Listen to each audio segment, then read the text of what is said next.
Bueno, lo que quedaría entonces es la tercera parte del sistema nervioso, ¿sí?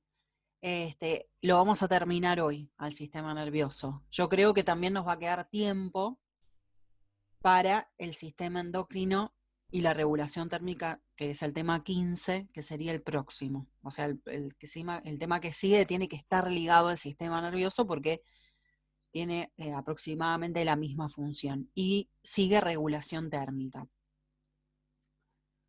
Así que bueno, ¿tienen alguna pregunta que haya quedado? ¿No? No. Bueno.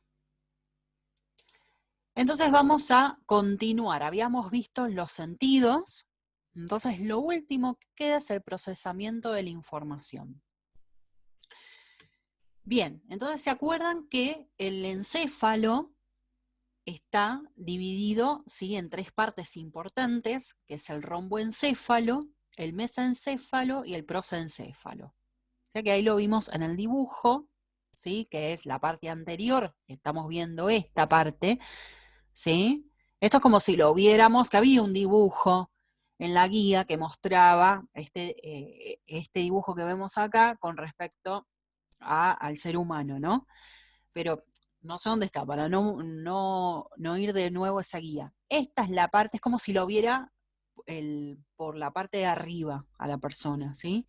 Esta es la parte anterior, que sería la parte de adelante. Ven que están los bulbos olfatorios, ¿sí? Esto sería el cerebro que nosotros le decimos, que el cerebro propiamente dicho, los hemisferios. Y esta es la parte de atrás, ven que termina con la médula, y esto es redondo, se lo tienen que imaginar que no es una cosa alargada, ¿sí?, sino que es redondo, ¿sí? Más o menos porque por ahí mirar ese dibujo decir no entiendo nada. Bueno, sería eso, va redondo, acá es como que a la persona le han cortado, ¿sí?, el encéfalo y se lo han aplanado, pero esta es la parte de adelante y esta es la parte de atrás. Entonces, tenemos esas partes, ¿sí?, que el prosencéfalo, ¿sí?, que sería el cerebro anterior. ¿Sí? Toda esta parte sería la parte de adelante. El cerebro medio, que es el mesencéfalo, que ahí justamente está el lóbulo óptico, donde se procesa la vista, la visión. Y el romboencéfalo, el cerebro posterior. ¿Sí? Esas serían las tres, el desarrollo, digamos, de los vertebrados, sería el cerebro de los vertebrados, que obviamente estamos nosotros. Entonces, el romboencéfalo y el mesencéfalo, acá en esta parte es la posterior, ¿qué es lo que constituyen? ¿Sí? ¿Qué es lo que vamos a encontrar? ¿Se acuerdan? Todo esto lo vimos, nada más que estamos viendo cómo se va a procesar la información, nada más. Es como un repaso.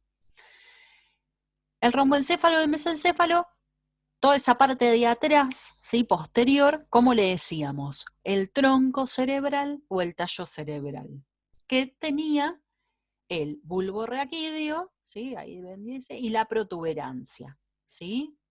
El bulbo raquídeo, que ya después en el sistema respiratorio juega un papel importante porque es el que va a regular la respiración autónomamente, ¿sí?, la parte involuntaria de la respiración.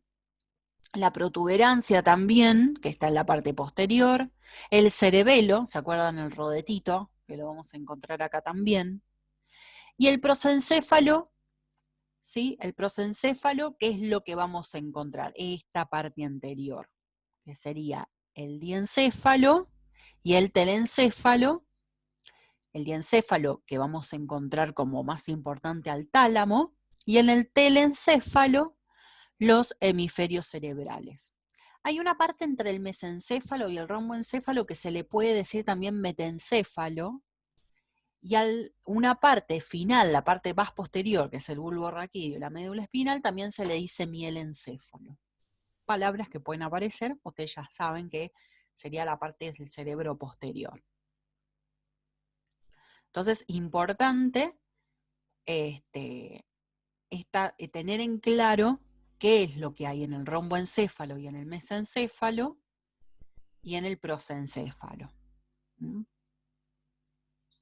Bueno, vamos al tallo cerebral o que se le llama tronco cerebral. ¿Qué es lo que hace? ¿Qué es lo que va a procesar ahí, no? Controla todo lo que es automático, o sea, todo el sistema nervioso autónomo, que en realidad, si nosotros nos remontamos a nuestros ancestros animales, ¿sí? O al Homo erectus, Homo neanderthalensis, ¿por qué se controlaría actividades automáticas? Generalmente para la supervivencia, que también nosotros ahora lo mismo, porque uno por ahí piensa que, bueno, tiene que trabajar, tiene que estudiar, tiene que formar una familia, pero es la supervivencia a nuestro modo, ¿no? Entonces el tallo cerebral controla todo lo automático, ¿no? ¿Qué es? Bueno, papel central tiene, ¿no? Que es lo que procesa la atención, la conciencia, el ciclo vigilia-sueño. Cuando nosotros ven que se hace de noche y tenemos sueño, o de día estamos más despiertos, también, eso es totalmente natural, se controla en el tallo cerebral. Y bueno, se recuerdan que tiene neuronas sensoriales y motoras porque ahí recibe todas las sensaciones, ¿sí? Los receptores, y las motoras porque eran los efectores, las vías efectoras, eferentes. ¿Se acuerdan de eso? Siempre hay que pensar en la parte de retroalimentación. El bulbo raquídeo y la protuberancia están más involucrados en los arcos reflejos, en los distintos reflejos. Puede ser la tos, el vómito, el latido cardíaco, ¿sí? La frecuencia cardíaca. ¿Quién lo controla? El bulbo raquídeo y la protuberancia, y la respiración. Por eso les comentaba que en esos dos sistemas, que vamos a ver, el sistema respiratorio y el sistema circulatorio, vamos a ver, al final vamos a incorporar el sistema nervioso. O sea, ¿quién controla esos sistemas? Bueno, vamos a ver que está implicado en estos dos sistemas el bulbo raquídeo y la protuberancia. Y en el cerebelo, que también esto es la parte posterior del cerebro, coordina ya la parte voluntaria de los músculos esqueléticos, ¿se acuerdan? Que son la parte voluntaria, ¿no? Regula el tono muscular, ¿sí? Las contracciones musculares, ¿sí?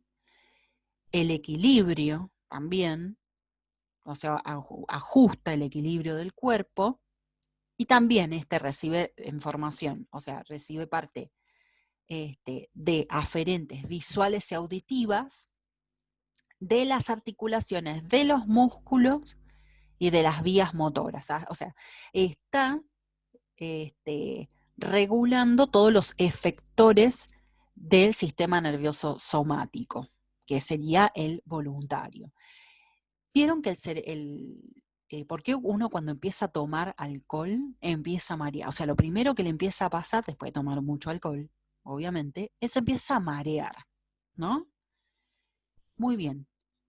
¿Por qué? Porque el alcohol entra primero, ¿sí?, en el cerebelo. Entonces, lo primero que perdemos es la coordinación en el movimiento voluntario de los músculos. Perdemos esto que está acá. Es lo primero. Después, obviamente, que si seguimos tomando alcohol, van a empezar a pasar otras cosas. Pero lo primero, ¿sí?, es perder la coordinación del movimiento voluntario de los músculos, porque se pierde, ¿sí?, el trabajo del cerebelo, ¿sí? Si a alguno le pasó, bueno, ahí ven el trabajo que tiene el cerebelo importante para mantener la coordinación voluntaria de los músculos. Obviamente que no es el único guarda que controla el equilibrio, ¿sí? ¿Se acuerdan que la parte del oído interno, ¿sí?, están también el ajuste de equilibrio del cuerpo, entre otros, pero bueno, también es uno de los principales. El diencéfalo, ¿sí?, ya nos vamos más adelante, es el coordinador del encéfalo, ¿sí? Ahí tenemos tálamo, hipotálamo y la glándula pineal. Importantes las tres partes del diencéfalo. Y el telencéfalo, que es el cerebro que nosotros le decimos cerebro, ¿sí?, los dos hemisferios, con las circunvoluciones, todo lo que nosotros le decimos cerebro, bueno, eso es el tenencéfalo. Ven que el cerebro no es solamente el encéfalo, digamos, no es solamente esa parte de los hemisferios, sino que tiene un montón de otras cosas más. De los mamíferos. Bueno, entonces, ¿qué es el tálamo? ¿No? Que dijimos que estaba en el diencéfalo. Principal centro de comunicación entre lo que es el tallo cerebral, ¿sí? Y centros superiores del cerebro, también parte media y parte anterior. O sea, comunica. ¿Sí? Interviene también en la regulación de emociones, estados de alerta, el tálamo. El hipotálamo, importantísimo, más que el tálamo. El hipotálamo es el centro de regulación de la homeostasis, porque está conectado el sistema nervioso y el sistema endocrino. Es una glándula endocrina muy importante que regula, por ejemplo, entre muchas funciones, la temperatura de nuestro cuerpo, de los mamíferos, por ejemplo, que somos mamíferos y aves, que somos endotermos, controla que la temperatura nuestra sea siempre esté dentro, no siempre la misma, porque vieron que puedes tener 36,5 y en otro momento 36,1, pero bueno, está dentro de unos valores, ¿sí? Límites precisos, y vieron que cuando hay fiebre el hipotálamo cambia ese termostato, ¿sí? Lo lleva mucho más arriba. Por eso tenemos fiebre, que es para luchar contra el virus, bacteria, lo que sea. Esa sustancia indeseable que tenemos en nuestro cuerpo. Pero también, por ejemplo, cuando nosotros tenemos, qué sé yo, bajo volumen, un montón de factores puede ser. Una, por ejemplo, si tenemos bajo volumen en la sangre, ¿sí? Porque puede ser, no sé, una pérdida de sangre, una hemorragia, una transfusión, eh, una deshidratación, ¿no? Porque a veces no tomamos agua, deshidratación, bajo volumen en la sangre. ¿Qué hace el hipotálamo? Te da sensación de sed, ¿sí? ¿Para qué? Para que vos tomes agua, ¿sí? O sea, hay un montón de comportamientos instintivos, eso no lo aprendemos nunca. Tenemos sed, bueno, sabemos que tenemos que tomar agua, ¿sí? Como por ejemplo la sed, también puede ser el hambre, el sexo, el placer, ¿sí? Son un montón de comportamientos. Bueno, entre el que más vamos a estudiar, por ejemplo, es el de la sensación de sed por el bajo volumen de agua, pues sea también sensaciones o regula también cómo también disminuir el volumen de agua de la orina. Por ejemplo, eso, o sea, cómo aumentar el volumen de agua en la orina o disminuirla según si tenemos bajo volumen de agua en la sangre, ¿sí? Eso es el sistema urinario, exócrino, que vamos a ver cómo se regula todo lo que es el volumen de la sangre, que es recontra importante, ¿no? Porque es la que lleva el oxígeno a todo nuestro cuerpo, nutrientes, etcétera.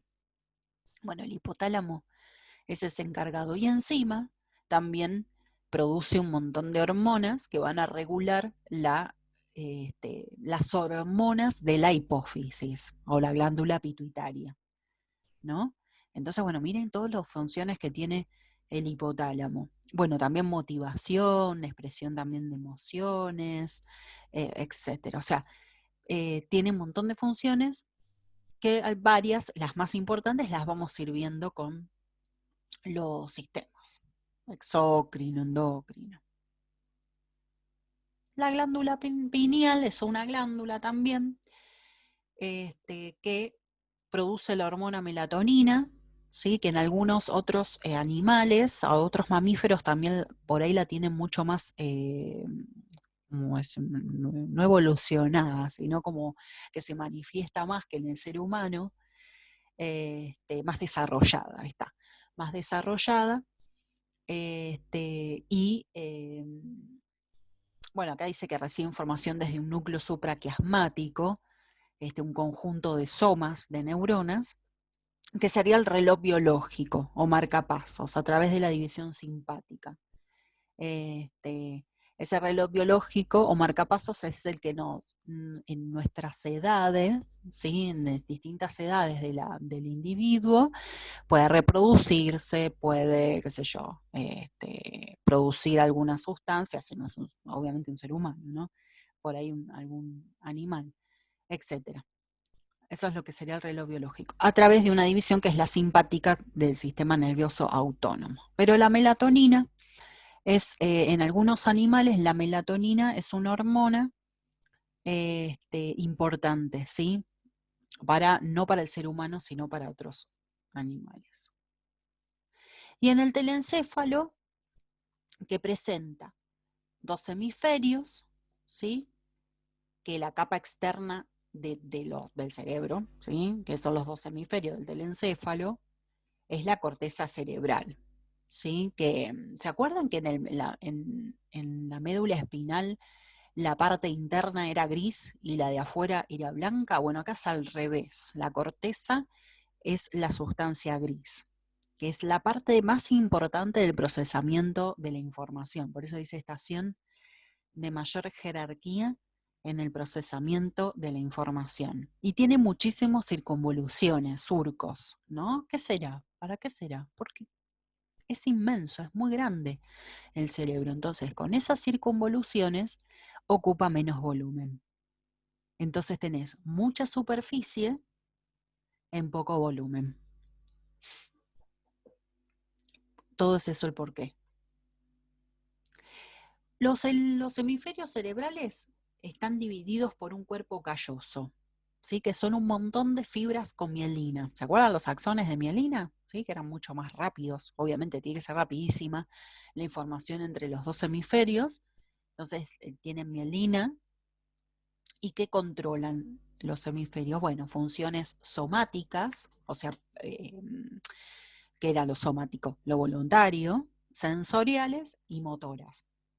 Y es en forma cruzada, porque la mitad opuesta del cuerpo, por ejemplo, el hemisferio derecho controla la parte izquierda del cuerpo, ¿sí? Y viceversa. Porque los nervios están cruzados. Si quieren pueden buscar después algún dibujo. Creo que si no, por ahí en el apunte lo tienen. Voy a checar un poquito. Bueno, y la corteza del cerebro, ¿sí? Se divide, a su vez, para su estudio, en 4 lóbulos. En el dibujito del punto A, ¿sí? El dibujito de la izquierda, que acá lo vemos, se ven los lóbulos, ¿sí? Acá hay un lóbulo frontal, parietal, ¿sí? Occipital y temporal. ¿A qué le hace reconocer esos nombres? A los huesos, ¿sí? Se relaciona con los huesos en donde se encuentra. O sea que los lóbulos de las divisiones del cerebro, pero de los lóbulos serían en donde, según el lugar, digamos, relacionado al lugar en donde se encuentra, frontal, parietal, temporal y occipital. La división, hay una cisura que divide, es una marca, una circunvolución, una abertura, que divide el lóbulo frontal del lóbulo parietal. Eso se llama cisura central. Y la que divide el frontal del temporal o el parietal del temporal, ¿sí? Se llama esta cisura lateral que tenemos acá, ¿sí? Y el occipital acá, no sé si lo habrá nombrado, del occipital, ¿sí? Entonces esos son los lóbulos que subdividen externamente los hemisferios. Son por 2 cisuras profundas. Surcos superficiales, no es que está cortado el cerebro.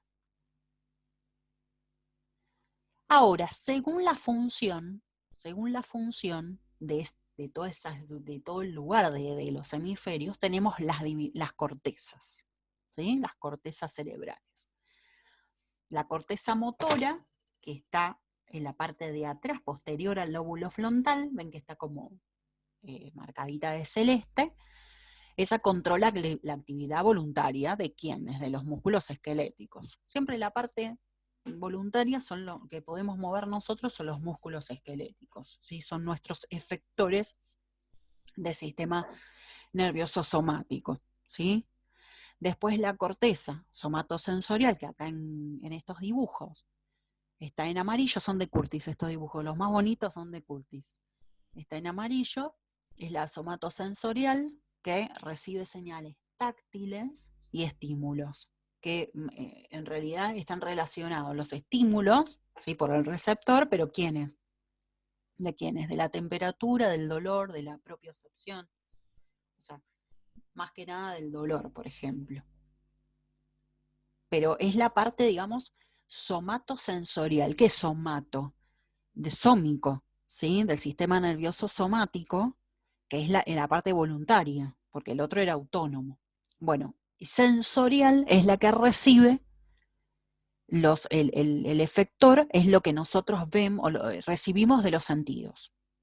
Entonces ahí se procesaría la información que nosotros recibimos de los sentidos. En la motora era la que controlaba la actividad de los músculos, ¿sí? Por ejemplo, yo estoy recibiendo una información, alguien me da un lápiz a mí, ¿sí? Entonces yo, ¿qué hago? Extiendo la mano para agarrar el lápiz. Entonces, ¿qué es lo que se está, primero? Va a trabajar la corteza somatosensorial, pues estoy viendo que mi compañero me está dando un lápiz, y después la corteza motora, porque ¿qué hago con el brazo? Extiendo el brazo, ¿sí? Y eso no, ni lo pienso, es por ahí a veces automático, pero miren todo lo que sucede en nuestro cerebro. La auditiva, obviamente, ¿de dónde va? Lo dice la palabra, ¿de dónde va a procesar señales? Desde el oído interno, dice, esto es un auto, ¿sí? Lo que estoy escuchando es música, es rock, es qué sé yo, es clásico, música clásica, es un grito de un bebé, es un llanto de un bebé, es un grito de una mujer, ¿me entienden? O sea, estoy procesando, obviamente que todo está relacionado con la enseñanza que nosotros tenemos, por eso relacionamos y podemos descubrir de qué se trata, ¿sí? Y la visual, ¿de dónde es? Que es justamente en el lóbulo occipital la visual. La auditiva, ¿quién va a estar? En el lóbulo temporal. Y la visual, de donde en la que procesamos, ¿sí?, la información de nuestra retina. En realidad yo había dado un ejemplo de visión.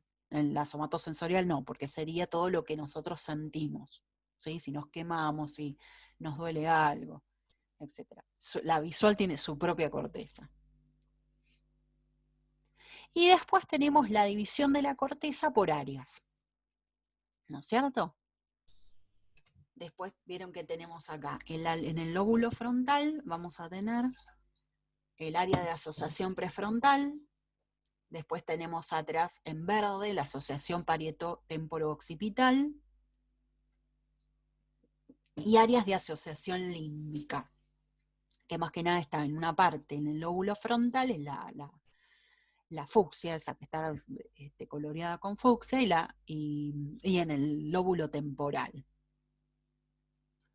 Se dividen en áreas primarias, ¿sí?, y áreas secundarias, en realidad. Las áreas primarias motoras envían conexiones directas hacia los músculos específicos o reciben también información desde receptores sensoriales específicos. Y en realidad las áreas secundarias complementan ese funcionamiento. ¿Sí? Estas serían las primarias.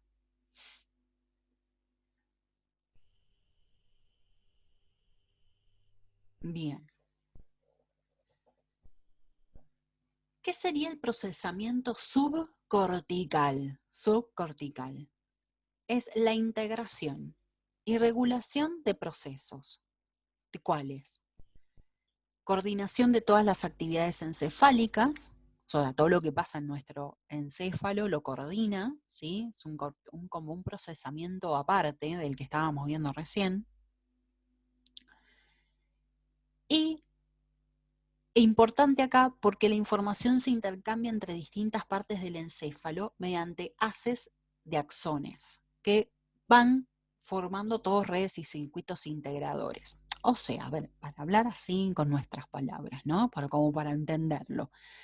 Todo nuestro encéfalo, ¿vieron cómo salen en algunos videos que se muestran las neuronas conectadas, así que se van conectando, etcétera? Bueno, eso es lo que nos quiere decir acá.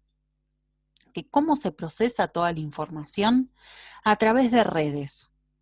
que son todos axones que forman redes y circuitos. Acá hay dos ejemplos nada más, que es la formación reticular y el sistema límbico, pero hay un montón, ¿sí? Estos son los que tienen que estudiar ustedes. Pero son un montón de redes que van pasando de un hemisferio al otro o de distintas partes del encéfalo para procesar la información. Es muy difícil, esto es muy difícil verlo punto por punto, ¿no? Hay libros y libros enteros de sistema nervioso, etc. Pero bueno, nosotros vamos a ver lo básico. ¿Qué es la formación reticular?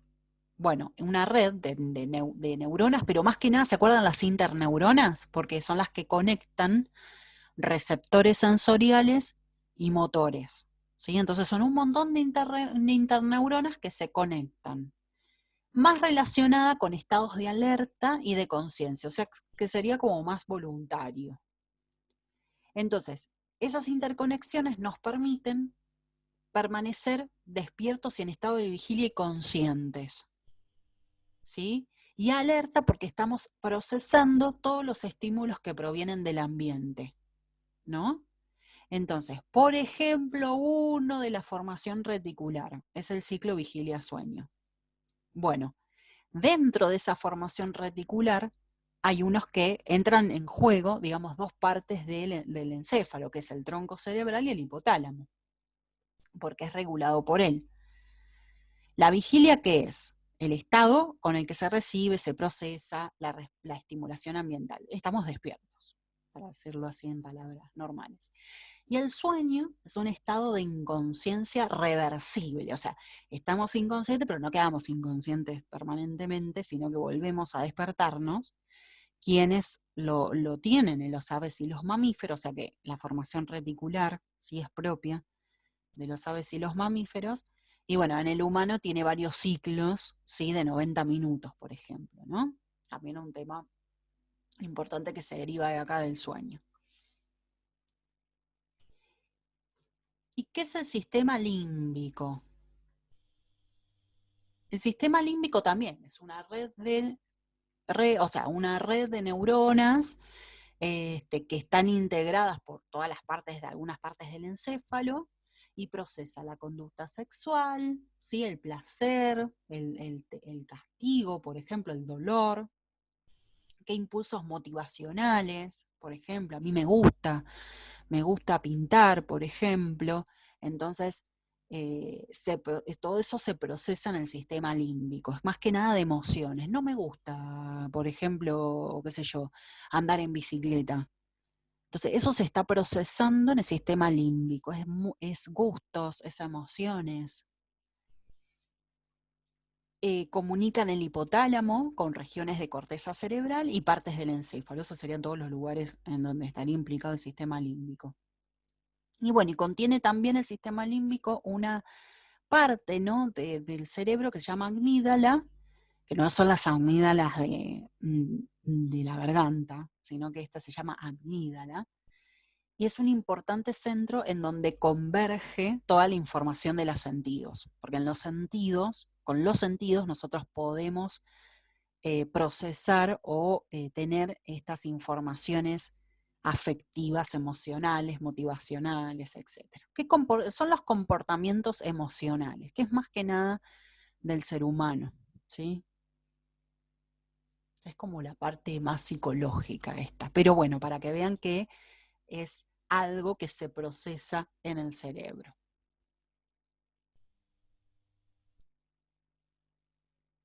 Aprendizaje y memoria. Bueno, ¿qué es la memoria? Esa es otra cosa que se procesa en el cerebro y es la capacidad de almacenar y recuperar información, ¿no? Con experiencias pasadas, propias o ajenas, porque alguien nos puede contar un cuento o nos contó, ¿sabés qué? La otra vez me caí, bueno, y eso después lo guardamos en una memoria y después se lo contamos, ¿sabés que fulanita se cayó en tal lado? Entonces, es una memoria que no es que es solo propia, sino que puede ser ajena, y experiencias pasadas, ¿no? Pues entonces, tenemos una habilidad, el ser humano, de almacenar y recuperar información. Y recuperar, digo, porque a veces podemos olvidar, ¿sí? Pero tenemos la habilidad de recuperar esa información. Porque eso tal vez es una información que no es muy importante. Entonces la olvidamos, pero después la podemos recuperar. O vieron que hay procesos traumáticos que la persona se olvida, pero ese proceso sí influye en su vida. Bueno, que ahí está el trabajo de los psicólogos, psiquiatras para sacar esa experiencia pasada y tratar de superarla, ¿sí? No me meto más con la parte de psicología porque no sé nada, pero bueno, esa sería la parte de la memoria, ¿no? Y hay dos tipos de memoria: memoria de corto plazo y la memoria de largo plazo, ¿no? Corto plazo sería de corta duración, y una memoria de largo plazo que se establece y se consolida y queda, ¿sí? Permanente.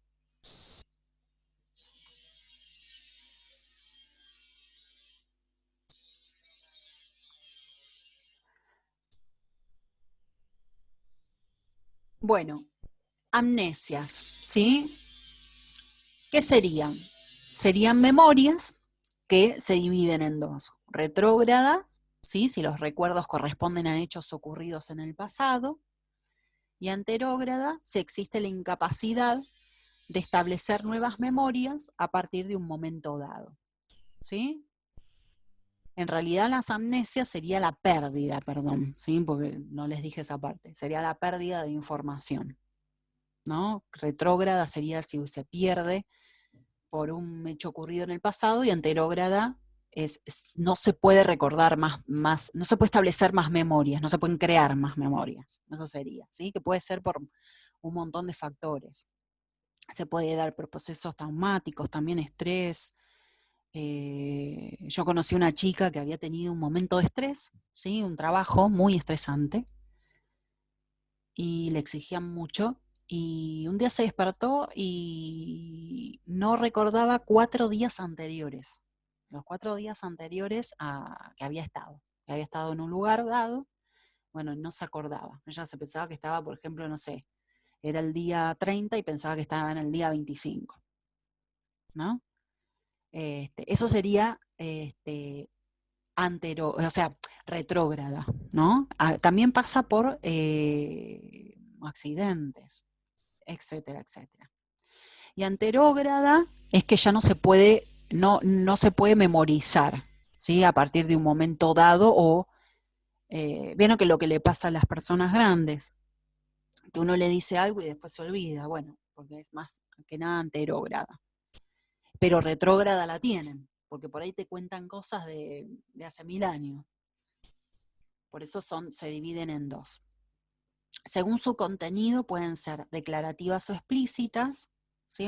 Sería el recuerdo de objetos y hechos que pueden ser narrados, de procedimiento o implícita, que es memoria motora, habituación, etc. Eso es según, ojo porque el PowerPoint está medio, no aclara bien.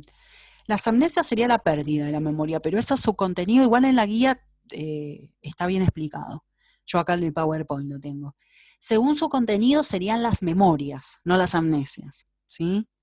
Declarativas o explícitas, estamos recordando objetos o algo que pasó y pueden ser narrados, ¿sí? Lo puedo explicar.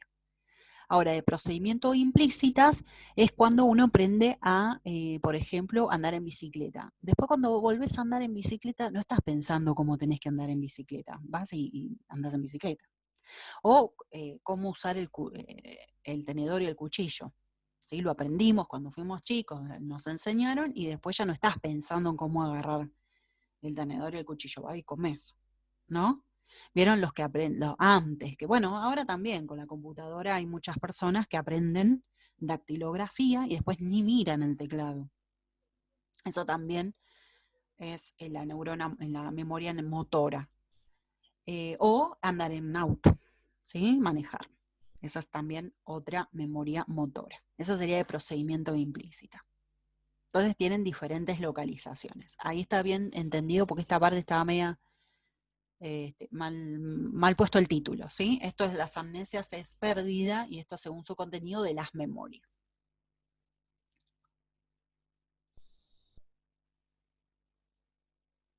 Bueno, y la memoria y todo lo que es el aprendizaje es muy amplio, ¿no es cierto? Todo lo que, cómo, qué área es procesada, o sea, es muy amplio las áreas, ¿no? De todo lo que va ocupando la memoria y el aprendizaje.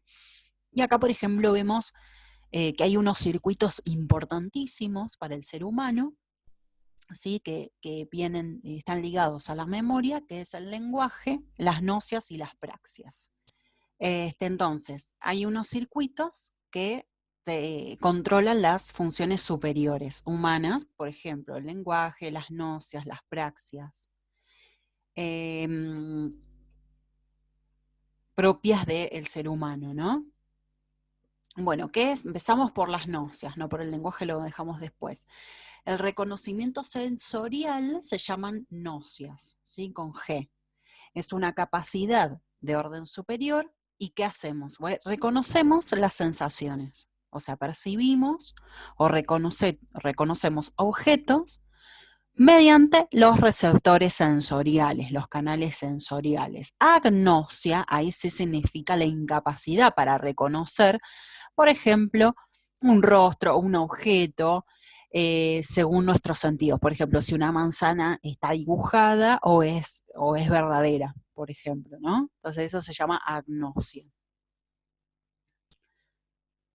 Las praxias, ¿sí? Son sistemas de movimientos complejos y obviamente aprendidos, ¿no? Secuenciales, también se le dice, ¿no? Que son movimientos dirigidos a un objeto. Entonces, obviamente es coordinado y no es instintivo, o sea, requiere aprendizaje, como lo que les contaba, por ejemplo, manejar la escritura, la vocalización, manipulación de herramientas, eso se llaman praxias. Las apraxias son alteraciones en donde no podemos adquirir esos aprendizajes del tipo de sociales, ¿no? El tipo que estamos viendo. Y el lenguaje también vendría a serse una forma de netamente humana, ¿no?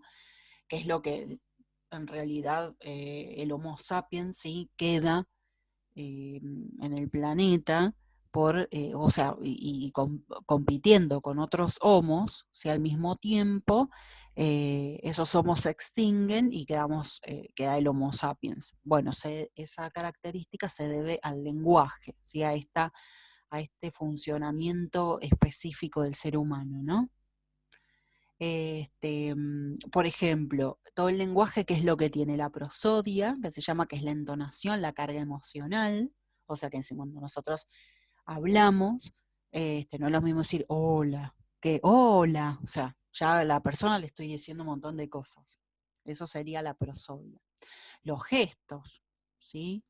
Si yo lo miro a una persona y le hago un gesto por ahí de tristeza, ya entiende que estoy triste o contento, ¿no? Son gestos.